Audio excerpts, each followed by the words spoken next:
Yenzeka ukuthi sithi siyathandaza bese sifila sengathi noma sizizwe sengathi imithandazo yethu ayizwakali kuNkulunkulu.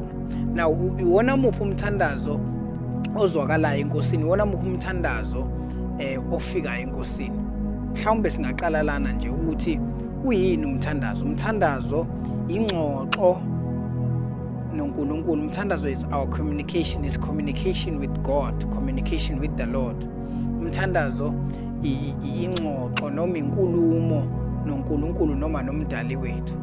Ikhona into bazalwane ebalekile uma ngabe efuna ukuthi siqaphele njalo uma ngabe sithandaza. Njalo uma ngabe sikhuleka size enkosini, ikhona into ebalekile eba njengojantshi la umthandazo wethu khona ukwazi ukuthi uhambe khona. Now lonto leyo ilento esibiza ngeattitude. Kukhona into ebizwa ngeattitude. What is iattitude? Intoni iattitude? Iattitude indlela yokwenza izinto.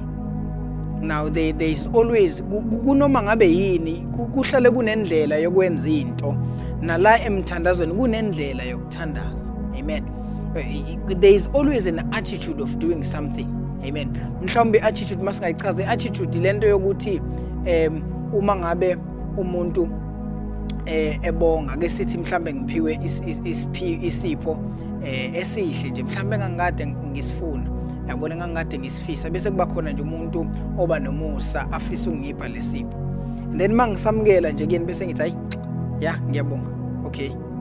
Yabona umuntu ongipha leso sipho noma engizwa ngibonga ngamazwi ami ngibonga nephimbo lami ngibonga, kodwa indlela engenza ngayo ayikhombisa ukubonga.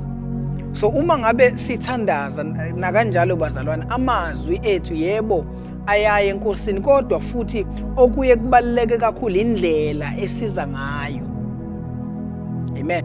Mangabe sifunda nje, if you read the Bible, mangabe ufunda ezwini encwadini kaMateyu chapter 6 from verse number 5, masuka nje ku verse 5. Uthi nalapho nikhuleka ningabi njengabazenzisi ngokuba bethanda ukukhuleka bemi emasinagogeni nasezinhlanganweni zomgaqo, ezinhlanganweni zezindlela ukuba babonwe ngabantu. Right? Inkosi uJesu ekhulumayo la ithi indlela yokuqala nje yokuthandaza ukuthi kufanele siqaphele ukuthi ukukhuleka kwethu noma ukuthandaza kwethu asikwenzeli ukubukwa ngabantu, asenzeli abantu. Amen. So kahle kahle ukushuthi lento le indaba yenhliziyo, ukuthi lokho ukwenza ngoba ufuna ukuvunywa abantu yini, ukuthi hey bakubona ukuthi hey uyathandaza, hey uyakwazi ukuthandaza, noma ukwenza ngoba uza enkosini kuNkulunkulu wakho, ukhuluma uxoxa naye noma ukhuleka kuye ngoba ufuna yena, not ngoba ufuna ukubonwa abantu. Into yokuqala le uthi ningabi njengabazenzisi. So you do not come with pretense. Number one, you don't come with pretense enkosini. Kunabantu abathi mabethandaza abathandazeli benzele ukubukwa. Asenzeli kona ukubukwa mangabe size enkosini bazalwane. Amen. Masiqhubeka sifunda uthi iqinisile ngithi kini sibomkela umvuzo wabo laba benzele ukubukwa, ngoba immediately uze enkosini nje, uma nje uze enkosini uzothanda ukhuleka kuyo, wenzela ukuthi ukhulekela ukuthi wenzela ukuthi abantu bakubone siyakwazi ukukhuleka.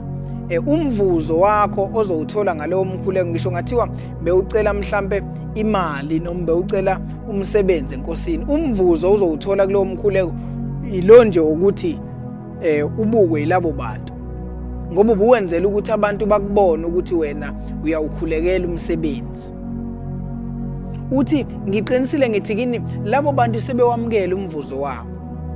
Mawuqhubeka ufunda ku verse 6 uthi kepha wena nxa ukhuleka ngena ekamelweni lakho, uthi usuvale umnyango wakho ukhuleka kuyihlo osekusithekeni. Right? Kusho ukuthi uma ngabe sikhuleka bazalwane fanele siqaphele ukuthi imikhuleko yethu siyenze kusithekeni, ngoba uNkulunkulu wethu imithandazo emikhulu noma imithandazo ayiphendula kahle lesiyenza ekusithekeni sihleli naye. Kunezinto esingazamukeli phambi kwabantu kunezinto esithi masikhulekela sigcine ngokungazamukeli ngenxa yokuthi sikhuleka phambi kwabantu, sikhulekela ukuthi sivunywe abantu ukuthi siyakwazi ukuzikhulekela lezo zinto. Kodwa lithi izwi likaNkulunkulu kahle kahle indlela yokwamukela izinto noma indlela yokuxoxisana naye ukuthi ungene ekamelweni lakho uvala umnyango. Now mangabithi ngene ekamelweni lakho ayisho ukuthi ke kufanele ube umuntu onekamera. Ikamero lakho indawo eprivate, indawo yakho naye engekho phambi kwabantu esekusithekeni. Mayikhuluma ngekamela ikhuluma ngendawo